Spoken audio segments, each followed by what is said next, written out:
মোদের রাসূল আল্লাহর মেহমান বলুন আমরা বড় ভাগ্যবান মোদের রাসূল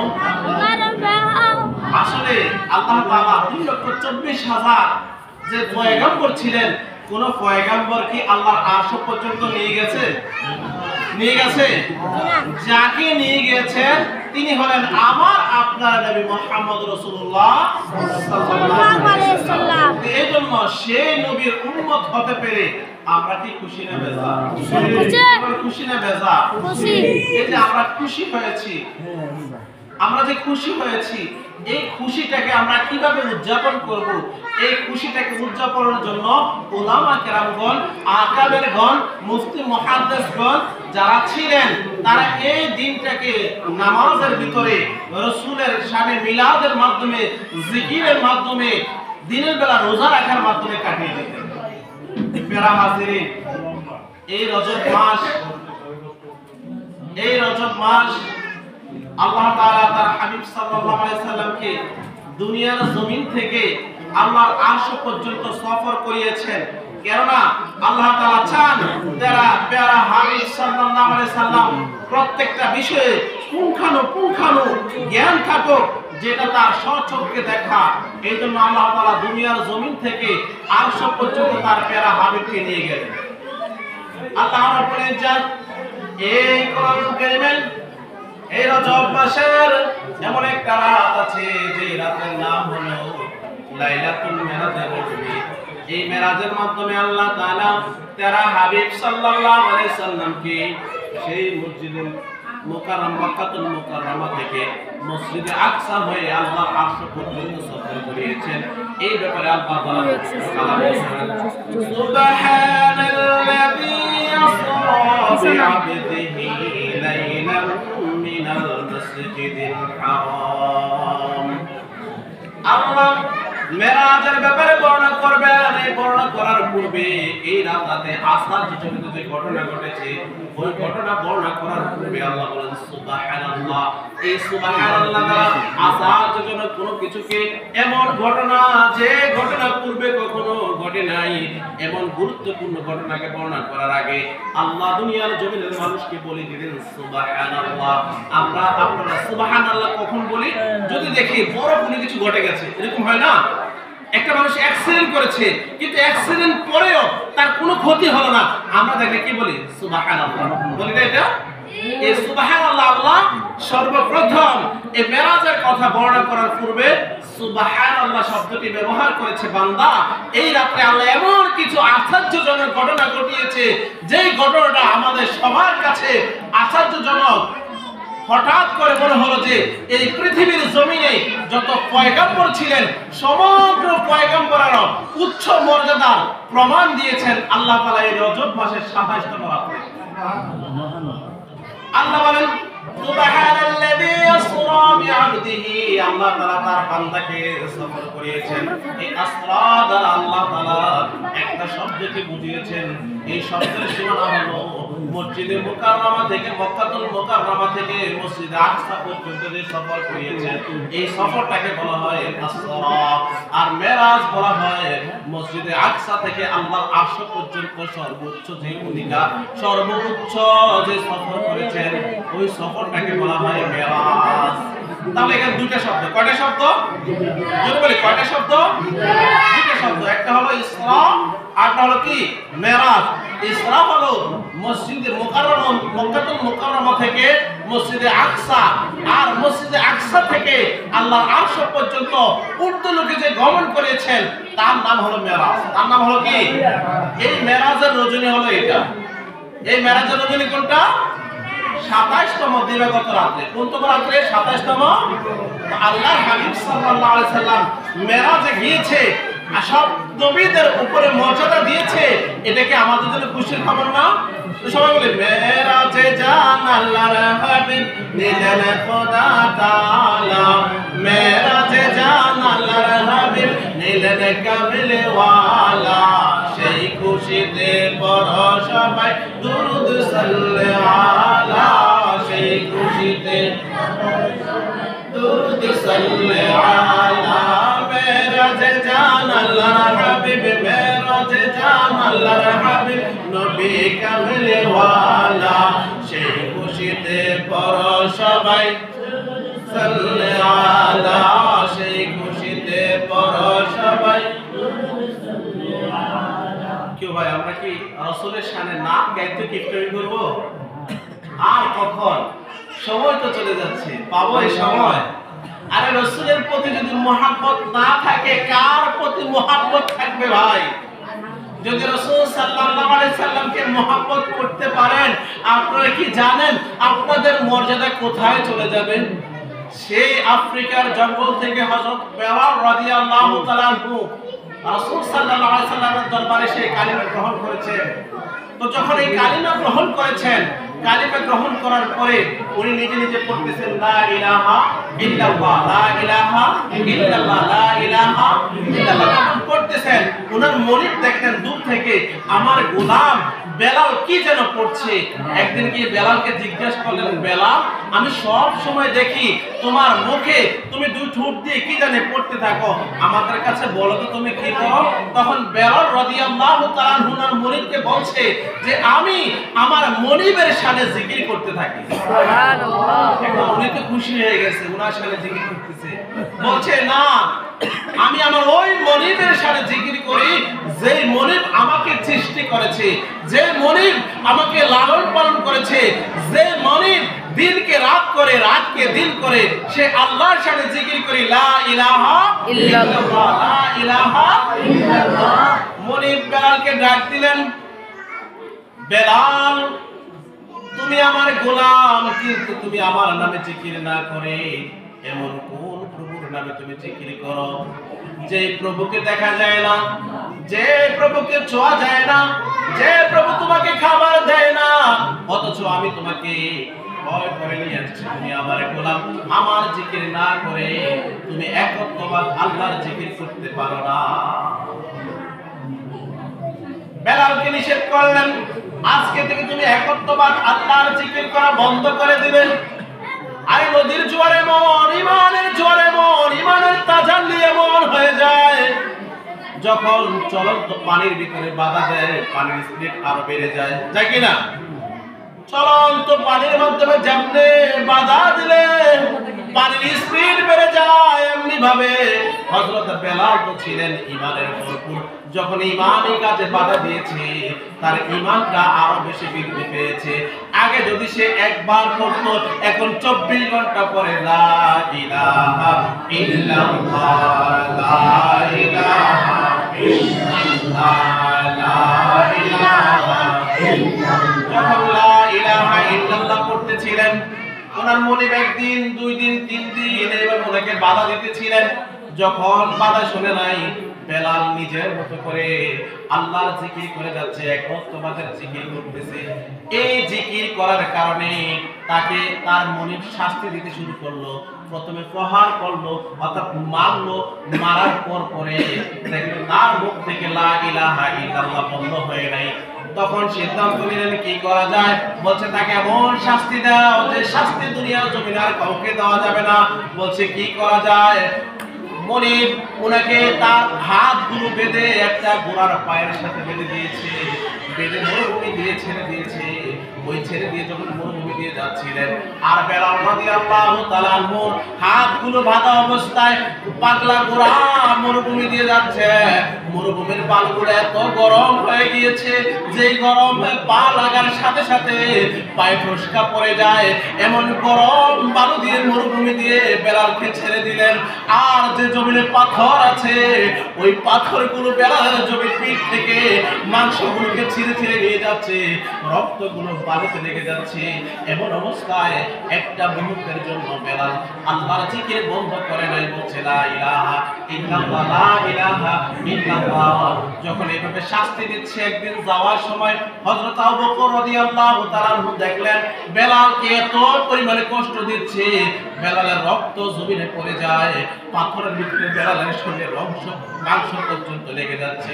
যখন এই অবস্থায় দেখলেন, দেখার পরে আবু বকর ডেকে বলতেছে, ভাই আবু বকর, ভাই বেলাল, একটু শোনো, যেহেতু তোমাকে লা ইলাহা ইল্লাল্লাহ উঁচা আওয়াজে বলার কারণে তোমাকে তোমার মালিক শাস্তি দিচ্ছে, তুমি একটা কাজ করো, আজকে থেকে একটু একটু আস্তে করে বলো, যারা দুনিয়ার কোনো মানুষ না শুনে, আমার আল্লাহ তোমার অন্তরের খবর জানে, তুমি মনে মনে করবে লা ইলাহা ইল্লাল্লাহ।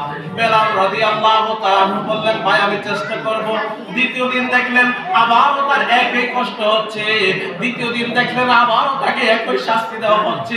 তার এই শাস্তি দেখে বেলাল রাদিয়াল্লাহু তাআলা শরীর থেকে যখন জমিনে রক্ত লেগে যাচ্ছে, তার শরীরের মাংসটুকু পাথরের সাথে ঘেঁষে যাচ্ছে, শরীর থেকে রক্ত ঝরঝর করে সেই মরুভূমির বালু পর্যন্ত মুছে যাচ্ছে।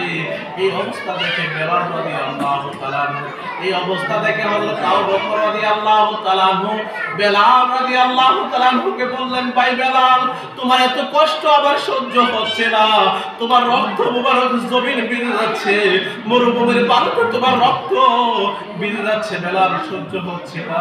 তার মনিবকে বললেন, আমি বেলালকে মুক্ত করতে চাই। কাকে? মনিবকে ডেকে বললেন, আমি বেলালকে মুক্ত করতে চাই, আপনি কি হলে বেলালকে মুক্ত করে দেবেন? বেলালের এত কষ্ট আমার সহ্য হচ্ছে না, বেলালের কোনো অপরাধ নাই, একটাই অপরাধ, লা ইলাহা ইল্লাল্লাহ, এই জন্য তাকে শাস্তি দেওয়া হচ্ছে। আমি তার কাছ থেকে, আপনার কাছ থেকে বেলালকে মুক্ত নিতে চাই। যখন এই খবর মদিনাতে ছড়িয়ে পড়লেন, হযরত আবু বকর রাদিয়াল্লাহু তাআলা ওই আফ্রিকার জঙ্গল থেকে আসা কালিমার পাওয়া কালো নেগ্রো মানুষটাকে, যার ভিতরটা ছিল নূরে ভরপুর, ওই মানুষটাকে নাজাতের জন্য, মুক্ত করার জন্য, বেলাল রাদিয়াল্লাহু তাআলাকে মুক্ত করার জন্য আবু বকর প্রস্তুতি নিয়েছে। আমার নবীর কান পর্যন্ত যখন এই খবর পৌঁছে গেলেন, আমার নবী সাল্লাল্লাহু আলাইহি সাল্লাম বললেন, আবু বকর, আজকে তুমি যে বেলালকে মুক্ত করবা, ওই সাথে আমাকে একটু শরীক করে নিও, কেন না তুমি তো শুধু চিনো ইমানদার সাহাবী হযরত বেলালকে, আর আমি চিনি হযরত বেলাল রাদিয়াল্লাহু তাআলার মর্যাদা আল্লাহর আরশ পর্যন্ত, সুবহানাল্লাহ। বলছে, আবু বকর, তুমি আমার বেলালকে চিনো, দুনিয়ার জমিনে সবচেয়ে পরীক্ষা দেওয়া সাহাবী হযরত বেলাল, আর আমি জানি বেলাল শুধু দুনিয়ার চেষ্টা নয়, বেলাল এমন এক সাহাবী যার পায়ের আওয়াজ আল্লাহর আরশ পর্যন্ত পাওয়া যায়। সুবহানাল্লাহ। মেরাজের রজনীতে যখন আল্লাহর হাবিব মেরাজে গেলেন, আরশ থেকে দেখতেছেন বেলালের পায়ের আওয়াজ। দুনিয়ার জমিনে আসার পরে বেলালকে জিজ্ঞাসা করলেন, ভাই বেলাল, তুমি দুনিয়ার জমিনে কি এমন আমল করো যে আমলের কারণে আল্লাহর আরশ পর্যন্ত তোমার পায়ের আওয়াজ পাওয়া যায়? বেলাল রাদিয়াল্লাহু তাআলা বললেন, আল্লাহর কসম, আমি অতিরিক্ত এমন কোন আমল করি নাই, তবে হ্যাঁ, যখন আমি মসজিদে প্রবেশ করি, মসজিদে প্রবেশ করার সাথে সাথে দুখুল মসজিদ 2 রাকাত নামাজ আদায় করি, যে নামাজ সবার চেয়ে একটু ব্যতিক্রম মনে হয়।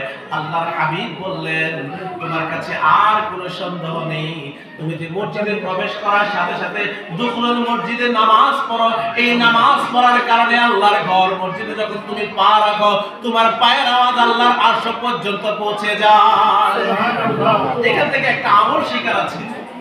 আমরা যখন ওযু করে মসজিদে প্রবেশ করব, ভাই আমরা সবাই একটু মনোযোগী হই। আমরা যখন ওযু করে মসজিদে প্রবেশ করব, আমরা 2 রাকাত দুখুলুল মসজিদ নামাজ আদায় করব। যদি নামাজ আদায় করি, এই মসজিদে পা রাখলে এই পায়ের আওয়াজ আল্লাহ আরশ পর্যন্ত পৌঁছে দেয়। হযরত বেলালই তার প্রমাণ। সুবহানাল্লাহ। তো বেলাল রাদিয়াল্লাহু তাআলা কেমন প্রেমিক ছিলেন!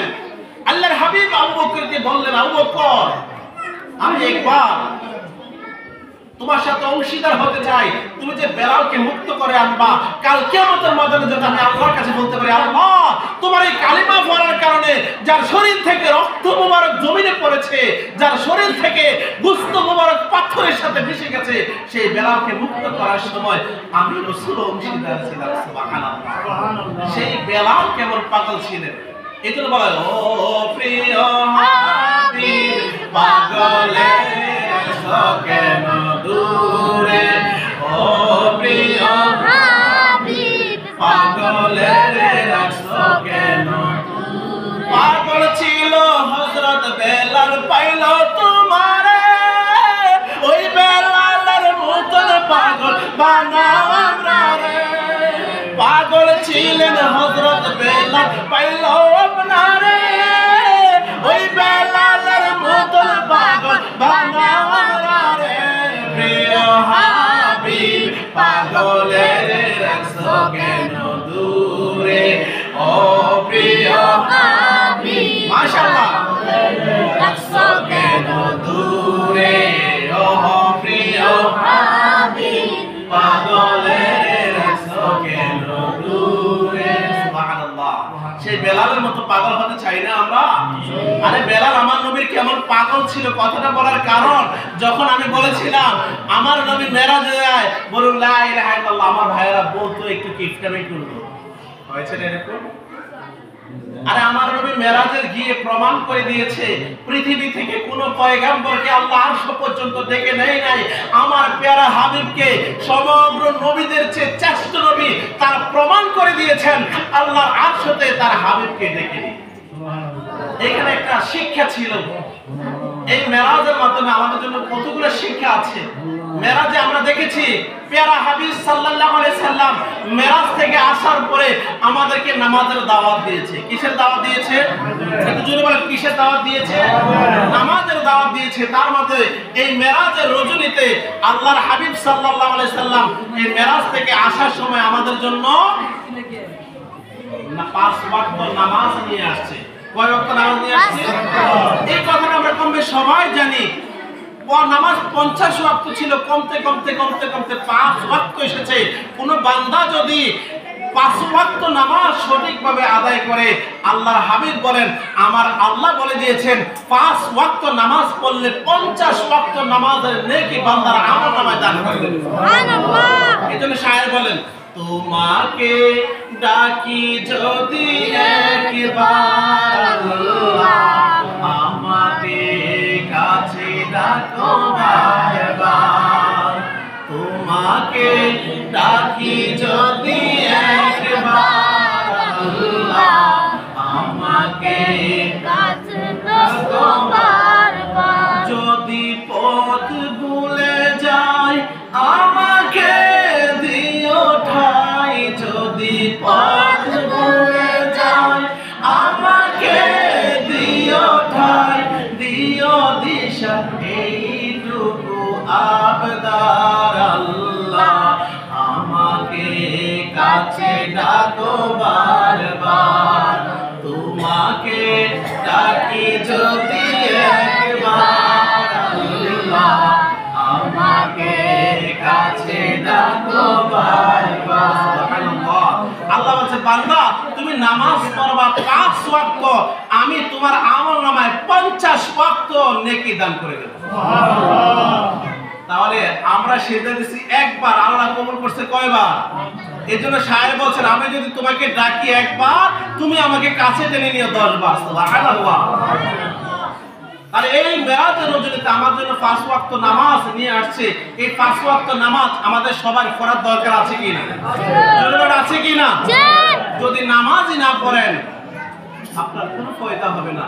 দুনিয়ার সম্পদ থাকবে, যে সম্পদের জন্য আপনি নামাজ পড়লেন না, এই সম্পদ থাকবে। যে ছেলে সন্তানের জন্য আপনি নামাজ পড়লেন না, আপনার ছেলে সন্তান থাকবে। আপনি একা একা কবরে চলে যাবেন। আর কবরে এই দুনিয়াতে নামাজ না পড়ার কারণে আযাব আপনাকে একাই সহ্য করতে হবে। যদি নামাজ ছেড়ে দেয় কি হবে? আল্লাহকে বললাম আল্লাহ নামাজ পড়বো না, তাহলে কি হবে? আল্লাহর হাবিব বলেন আমি যখন মেরাজের রজনীতে জান্নাত জাহান্নাম আমাকে সফর করাইতেছিল, আমি জাহান্নামের ভিতরে দেখলাম একটা মানুষের মাথার ভিতরে বিশাল এক পাথর দিয়ে আঘাত করার সাথে সাথে মাথাটা ছিটকিয়ে যায় চতুর্পাশে।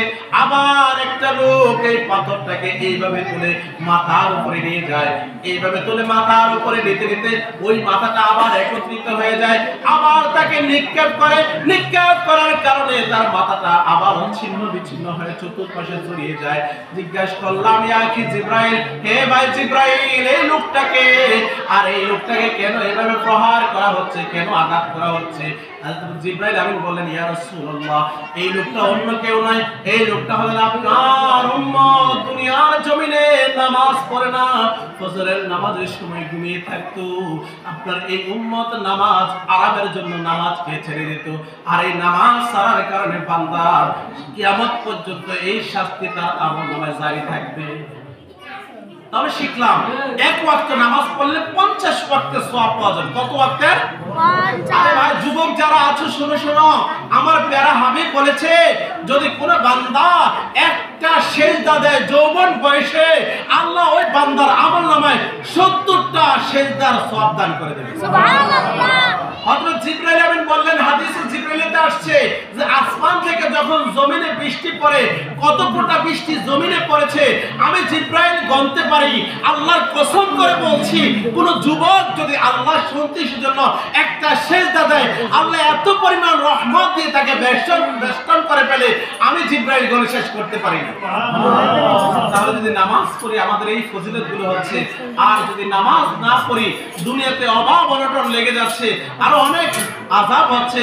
আমি মেরাজের রজনী থেকে বললাম, আল্লাহর হাবিব বলছেন আমি নিজের চোখে দেখে আসছি আমার উম্মতদেরকে এভাবে শাস্তি দেওয়া হচ্ছে। পাথরটা নিক্ষেপ করলে তার শরীর থেকে মাথাটা চূর্ণ বিচ্ছিন্ন হয়ে যায়, আবার যখন পাথরটা এইভাবে নেয়, আবার যখন ছেড়ে দেয় তার মাথাটা চূর্ণ বিচ্ছিন্ন হয়ে যায়। এভাবে তাকে শাস্তি দেওয়া হচ্ছে। এটা অন্য কেউ নয়, এটা আমি আর আপনি। এটাকে আমি আর আমাদের নামাজ ছেড়ে দিচ্ছি। চিন্তা করে দেখেন না, এটা কি আমার কোনো সন্তান এটা জবাব নেবে? আরে আমি কামাই করে আমার সন্তানকে খাওয়াবো, এই জন্য কি আল্লাহর হুকুম কি আমি ছেড়ে দেব? তাহলে আমাদেরকে নামাজ পড়তে হবে, কি বলেন? দ্বিতীয়ত আরেকটা শিখতে হলো, প্যারা হাবিব বলেন আমি মেরাজের রজনীতে সফর করতেছিলাম, আমি দেখলাম একটা নদী যেটা রক্তের মতো, রক্তের পানি যেমন ওই পানিটাও তেমন, অর্থাৎ রক্তের পানি এরকম একটা দিঘি বা এরকম একটা গর্ত আমি দেখলাম। ওইটাতে কিছু লোক সাঁতার কাটতেছে। কি করতেছে? যখন কি করতেছে? সাঁতার কাটতেছে। আর পাশে কিছু লোক বসে আছে। এই লোকগুলো বারবার করে সাঁতার কেটে কাছে আসে একটু পাশে আসার জন্য, একটু শুকনা জায়গায় উঠার জন্য। যখন খুব কাছাকাছি সময় চলে আসে, তখন ওই যে নদীর পাড়ে যে লোকটা বসে আছে সে একটা পাথর নেয়, একটা পাথর নিয়ে নিক্ষেপ করে। নিক্ষেপ করার কারণে ওই লোকটা আবার মাঝখানের দিকে চলে যায়। আবার চেষ্টা করে কাছে আসার জন্য, আবার পাথর নিক্ষেপ করে। ওই লোকটাকে পাথর নিক্ষেপ করার কারণে লোকটা আবারও সাঁতার কাটতে কাটতে বাহিরের দিকে চলে যায়। রাসূল বললেন আমি জিজ্ঞেস করলাম, ইয়া আখি জিবরাইল, হে ভাই জিবরাইল, এই লোকটাকে তাকে কেন এত শাস্তি দেওয়া হচ্ছে? আমি এই লোকটার বিষয়ে জানতে চাই। তখন হযরত জিবরাইল বললেন, ইয়া রাসূলুল্লাহ, আপনার উম্মতের ভিতরে কিছু কিছু মানুষ আছে যারা চক্রবৃদ্ধি সুদ খাইতো। কি খাইতো? জোরান কি খাইতো? সুদ খাইতো। এই সুদ খাওয়ার কারণে দুনিয়াতে হয়তো তারা সুখের জোয়ারে জান্নে আসছে, বর্তমানে আল্লাহ তাদেরকে মৃত্যুর পরে তাদেরকে এইভাবে শাস্তি দেবে। শুধু এই নয়, দেখেন আমাদের মসজিদে যদি একটা কথার কথা কোন একটা জিনাখোর, আমরা জানি এই লোকটা জিনা করে আসছে, আপনাদের প্রথম কাতারে জায়গা দিবেন? এটা সবাই জবাব দিবেন।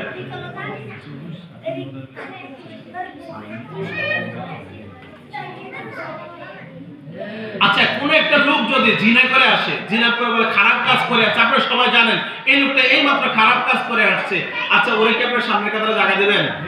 বা আপনারা জানেন এই লোকটা ওফেল জিনা করতেছে, এই লোকটা সামনে কাতারে জায়গা দিবেন? মসজিদের সামনে বসাবেন? বসাবেন না। এবার দেখেন, অথচ বছর 39 বার গুনাহ করলে যেই পরিমাণ গুনাহ হয়, বান্দা যদি 1 দিরহাম সুদ খায় সম পরিমাণ গুনাহ হয়। এবার চিন্তা করে দেখুন, যারা সুদ খায় ওদেরকে আমরা সামনের কাতারে বসাই কিনা? জোর বসাই কিনা?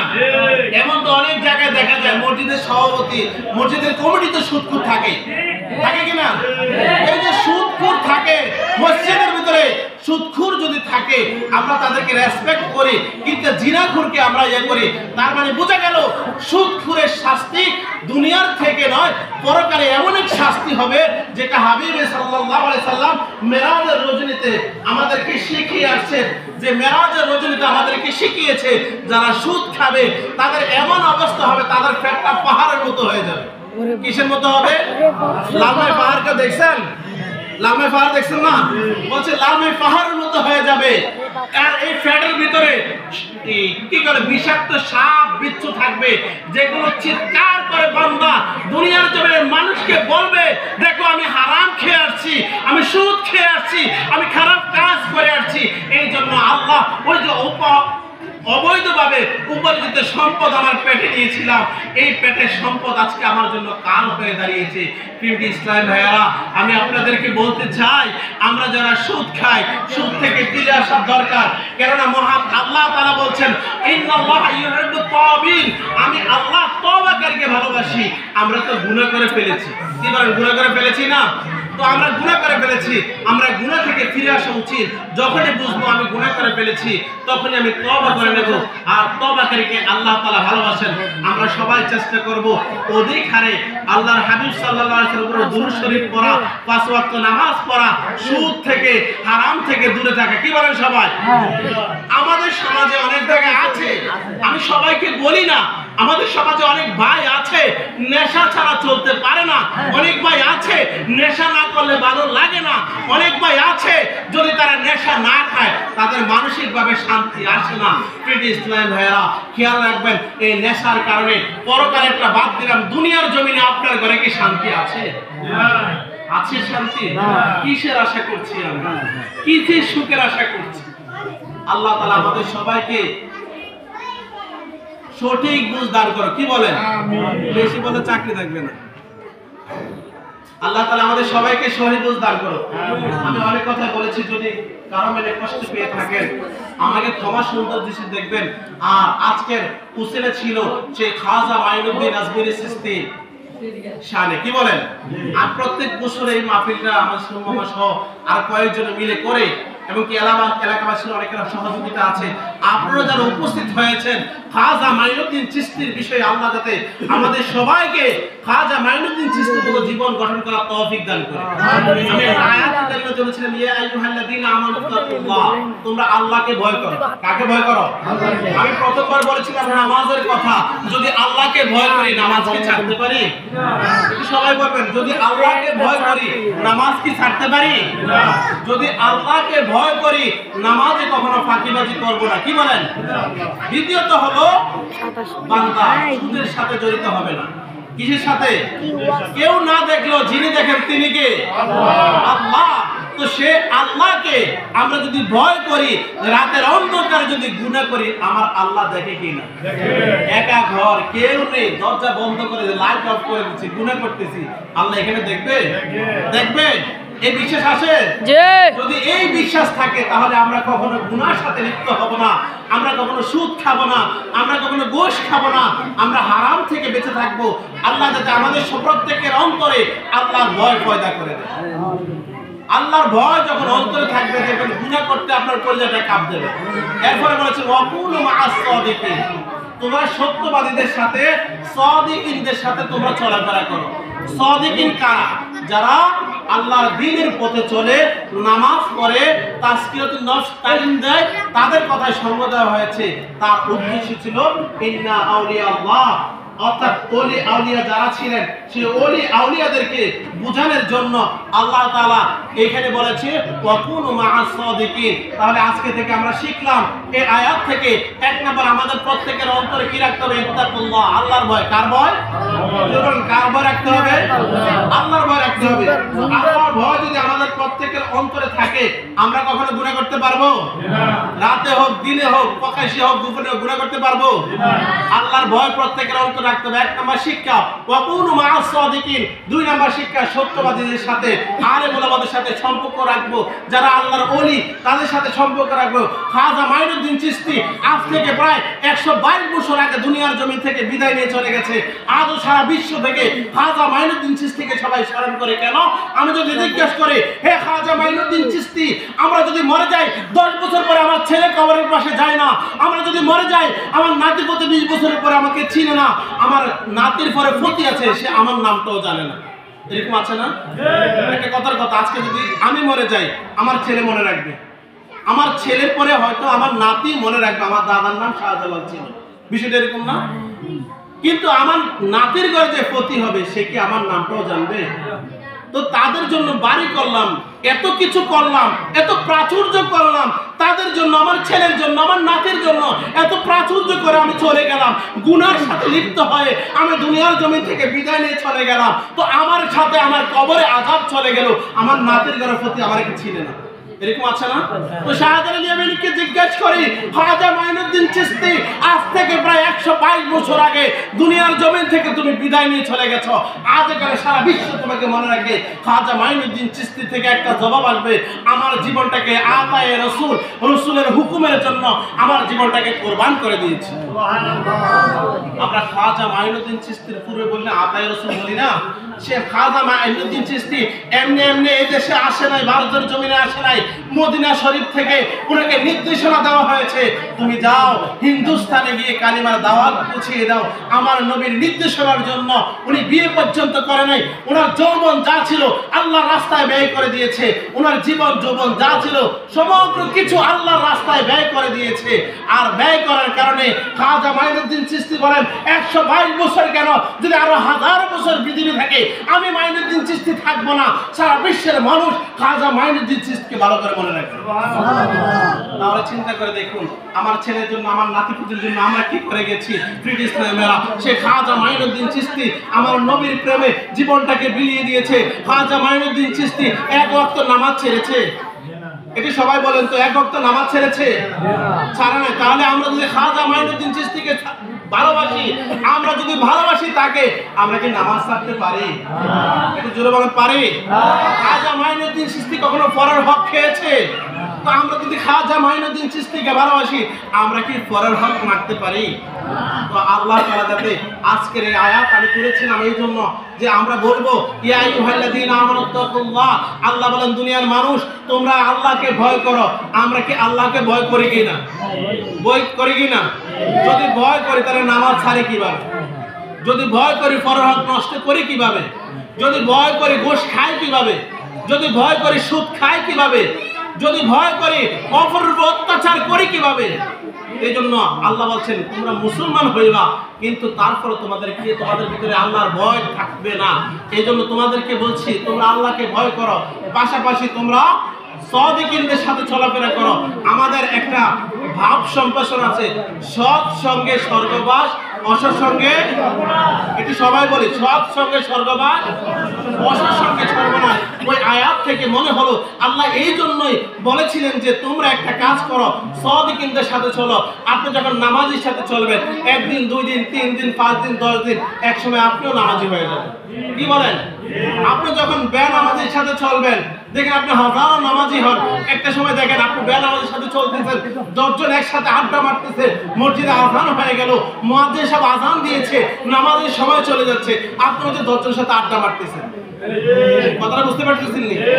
1 দিন 2 দিন করতে করতে শয়তান আপনার মনে আশা দেবে, আপনি নামাজ থেকে পারেট হয়ে যাবেন, নামাজ থেকে ছুটে যাবেন। এই জন্য আপনাদেরকে বলবো, আল্লাহ তাআলা আমাদেরকে নির্দেশ করেছে, আল্লাহর হুকুম মানা ফরজ। আমরা সবাই চেষ্টা করব সব সময় আলেম ওলামার সাথে সম্পর্ক রাখার জন্য। কি বলেন?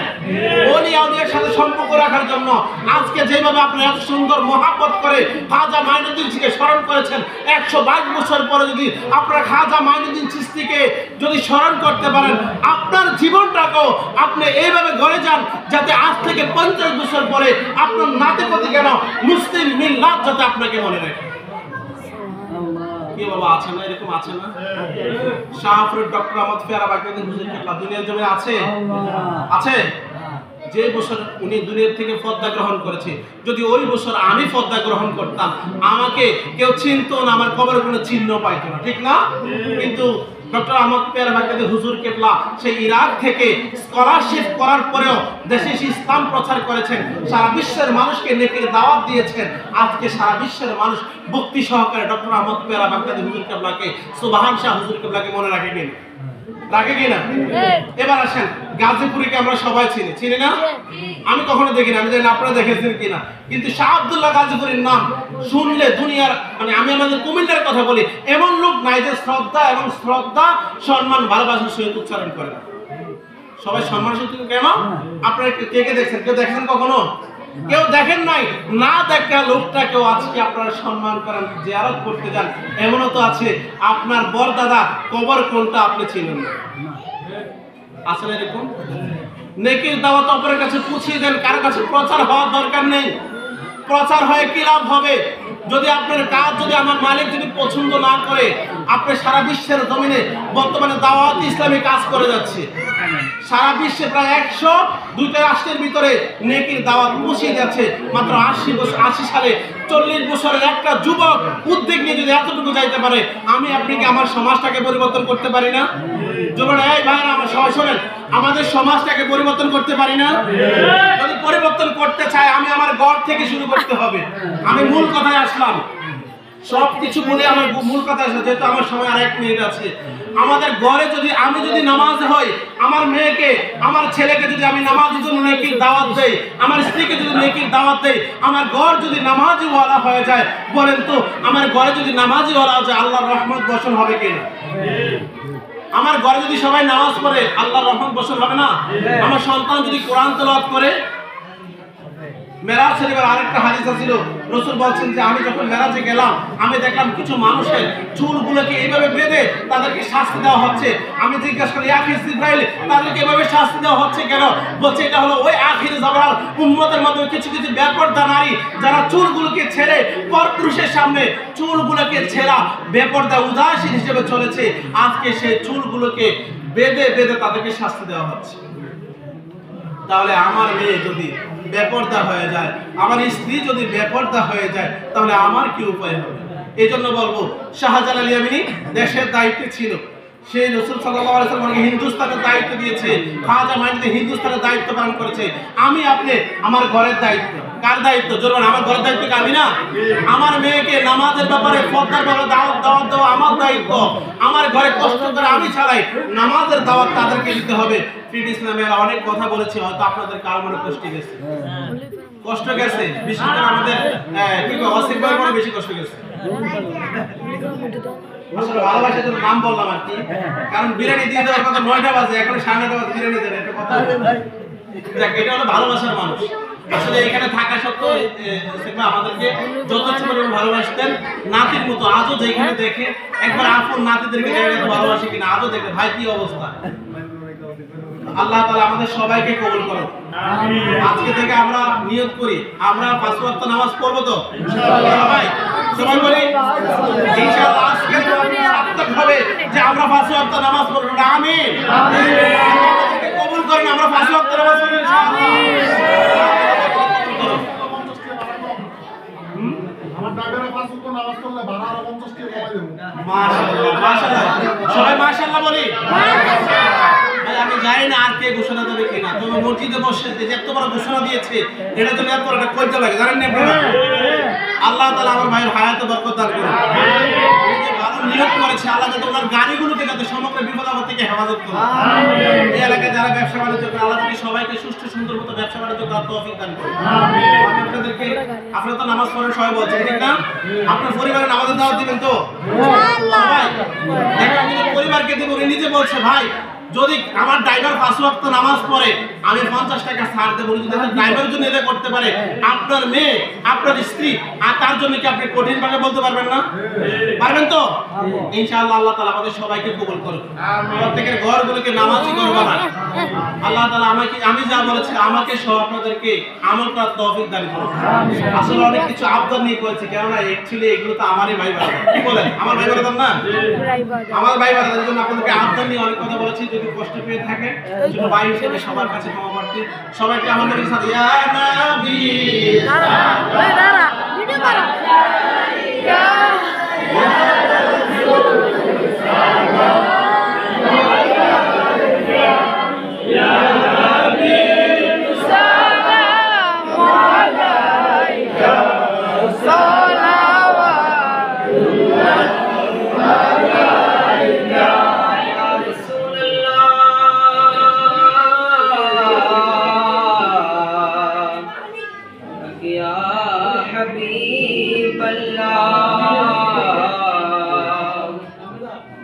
नबी कलीमाय लिखा अपनार नाम, आजाने सुनी अपनार नाम, कि हमें अपना के साथ দিকে,